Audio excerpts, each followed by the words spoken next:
हाँ नमस्ते कलेक्टर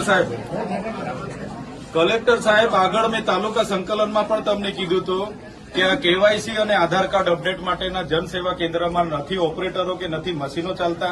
આજે આ 500 થી 700 લોકો સાથે તમારા પ્રાંત અધિકારી સાહેબ, તમારા મામલતદાર સાહેબ અને હું પોતે ઉભો છું। લોકો 30 તારીખથી અહીંયા આટા મારે છે, રાતે 2 વાગ્યાના અહીંયા આવીને ઊંઘે છે સાહેબ। તો આ કઈ રીતના ચાલશે? જિલ્લા સંકલનમાં તમને મેં કીધું તો તમે કીધું બધી ડેડિયાપાડા જનસેવા કેન્દ્ર મામલતદાર કચેરી પર અમે ઉભા છે। હા વ્યવસ્થા કરો સાહેબ, બાકી હું આ મામલતદારને પ્રાંત કચેરીને હું તાળા મારવા સુધીની તૈયારી છે મારી। કેમ કે કેટલી વાર સુધી તમે આધાર કાર્ડ આપ્યા છે, હવે તમે જ એમને અપડેટ કરાવો છો, તમે જ રેશન કાર્ડ આપો, તમે જ કેવાયસી કરાવો, તમે જ આ કટિયામાં પાછા રજીસ્ટ્રેશન કરાવો, તો ક્યાં સુધી ચાલવાનું? એટલે તમે વ્યવસ્થા કરો।